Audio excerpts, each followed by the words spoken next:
সবচেয়ে burning issue Shakib Al Hasan versus Bangladesh cricket board, এবং একই সাথে যেই সময়টায় সাকিব আল হাসান বাংলাদেশে আসার কথা ছিল, খেলতে পারেন নাই। ক্রিকেট বোর্ড ইলেকশন থেকে শুরু করে প্রত্যেকটা প্রসেস চলছিল, একটার পর একটা প্রসেসে সরকারের হস্তক্ষেপ নিয়ে আলোচনা হয়েছে, এবং সেই আলোচনায় নতুন করে ঘিরে ঢেলেছেন সাকিব আল হাসান। বলেছেন বাংলাদেশ ক্রিকেট বোর্ডে যেই ধরনের ঘটনা ঘটেছে, আপনারা আমার আগের কন্টেন্টে দেখেছেন, তাতে বাংলাদেশ ক্রিকেট বোর্ডের আইসিসির মাধ্যমে সাসপেন্ড হওয়া উচিত। আজকে সেই প্রসঙ্গে Bangladesh cricket board officially statement দিয়েছে। যেই ঘটনা ঘটেছে, ইফতেখার রহমান মিঠু বলেছেন যে এটা অনেকটাই আনএক্সপেক্টেড, সাকিব গ্রেট প্লেয়ার, এবং এর উত্তর দিতে পারবে ফারুক আহমেদ।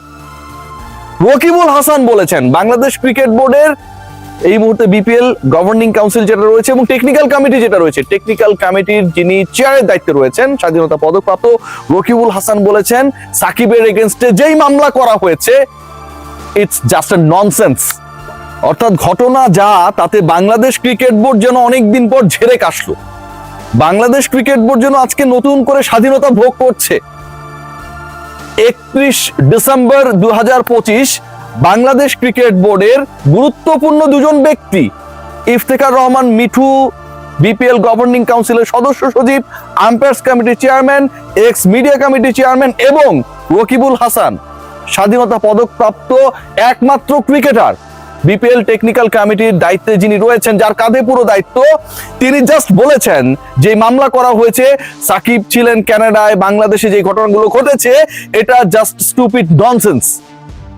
এবং এটাও বলেছেন ওই চেয়ারে থেকে এরকম কথা কেউ বলতে পারে না। আমি কাউকে ডিসলাইক করতে পারি, কিন্তু তাকে খেলতে দেব না বা ক্রিকেট বোর্ডকে বলে দেব, সেটা এক্সপেক্টেড না। ইফতেখার রহমান মিঠু যেটা বলেছেন এটা আরো ভয়াবহ একটা সত্য উন্মোচন করে দিয়েছেন আমাদের অতি প্রিয় মিঠু ভাই। তিনি বলেছেন যে ডিসিশনস গুলো ওই সময়টা হচ্ছিল, that was directly done by the president, the then president mister Farooq Ahmed. Farooq Ahmed, he has the negotiation with the advisor, ministry and the other department, whether Sakib will come to Bangladesh to play again or not. দেখুন, সাকিব আল হাসানের বিরুদ্ধে, Shakib Al Hasan MP, Shakib Al Hasan দুদকের মামলা চলছে, এরকম অনেক issue থাকতে পারে, অনেক ইস্যু, আমি একসেপ্ট করছি সবকিছুই।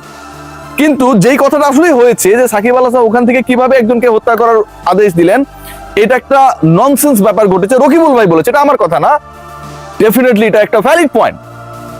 একই সাথে দুদকের মামলার কারণে সাকিব আসতে পারে। বাংলাদেশে অসংখ্য ব্যক্তি রয়েছে, দুদকের মামলা রয়েছে, সেই মামলা নিয়ে তারা ঘুরছে ফিরছে, খাচ্ছে দাচ্ছে, সবকিছু করতেছে, অসংখ্য। বাংলাদেশ ক্রিকেট রিলেটেড অসংখ্য কোম্পানি আছে, সংস্থা আছে, ব্যক্তি আছে, প্রতিষ্ঠান হইতে যাদের সাথে দুদকের ঘটনা ঘটছে।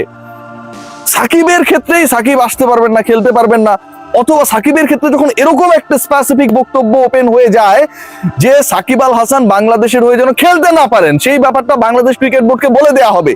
আমার কথা না, আবারও বলছি, কেউ আমার উপর খেইবেন না, কথাগুলো আপনারা বলেছেন সেই কথাগুলোই আমি বলছি। এবং সেই কথার প্রেক্ষিতেই গতকালকে সাকিব আল হাসান তার ইন্টারভিউতে বলেছেন যে এরকম ইনফ্লুয়েন্সেস গুলো যখন থাকে তখন সেই ক্রিকেট বোর্ডকে সাসপেন্ড করা উচিত, কারণ এটা কোনোভাবে আইসিসি অ্যালাউ করে না। শেষ পর্যন্ত এই ঘটনা কই যে আমরা জানি না, তবে এর মধ্যেও বড় ঘটনা ঘটেছে। আপনারা সবাই জানেন যে বিপিএল চলমান, এবং এই বিপিএল এ আমাদের প্রিয় দল নোয়াখালী, যেই নোয়াখালী নিয়ে আলোচনা করি, সমালোচনা করি, সেই দলটা কিন্তু নোয়াখালী মানুষজনরা চালায় না। সো নোয়াখালীবাসী, আপনাদেরও এটা জানার দরকার, সেখানটা একজন ঘোষ ক্যারেক্টার যুক্ত হয়েছেন, ভূত। সেই ভূত কে? সেই ভূত তার পরিচয় দিতে চান না, কানকাটা ভূত। সেই ভূত কখনো বলেন তার নাম এটা, অন্য সময় বলেন এটা। তিনি নাকি ব্যায়াম ট্যায়াম করান, থাকে না, আমরা অনেক সময় দেখি না শিল্পা শেঠি যোগা করে, এই টাইপের কাজ কাম নাকি তিনি করাতেন ক্রিকেটারদেরকে, পুরুষ ক্রিকেটারদেরকে। সেই তিনি অ্যাসিস্ট্যান্ট কোচ হয়ে গেছেন, এবং তার ব্যাপারে অনুসন্ধান করে আতিফ আজম, আমার প্রিয় আতিফ ভাই, ডেইলি সানে রিপোর্ট করেছেন যে এই ব্যক্তি ফিশি ক্যারেক্টার। তার ব্যাপারে তিনি যেটা দাবি করেছেন, আফগান ক্রিকেট বোর্ড স্বয়ং সেই ব্যাপারকে ডিনাই করেছে, সিরিয়াসলি ডিনাই করেছে যে তিনি এরকম কোনো কোচিং এর সাথে, স্কাউটিং করে ক্রিকেটার খুঁজে আনার সাথে জড়িত না। আপনাদের জ্ঞাতার্থে জানাচ্ছি, আতিফ আজম তিনি আমাদের অতি প্রিয় বড় ভাই, তিনি কিন্তু আফগানিস্তান ক্রিকেট বোর্ড রিলেটেড এবং আফগানিস্তানের ক্রিকেট রিলেটেড ক্রিকবাজের রিপোর্টগুলো তিনিই করেন, তাদের কোনো নিজস্ব প্রতিনিধি নেই, সেটা বাংলাদেশ থেকে আতিফ আজম করেন। মানে তার কানেকশনটা কত হাই। বিপিএল এ কি ঘটছে সেই ব্যাপারটা আসলে বোঝার জন্য, জানার জন্য টাইম খুব কম, এবং যিনি এটা বলেছিলেন যে বিপিএল কে ঘোনার তার টাইম নাই, সেই ব্যক্তির ব্যাপারেও বাংলাদেশ ক্রিকেট বোর্ড বিব্রত। সবাই ভালো থাকবেন, take great care. Shakib issue নিয়ে নতুন একটা কিছু ঘটতে যাচ্ছে সামনে, নো ডাউট অ্যাবাউট দ্যাট।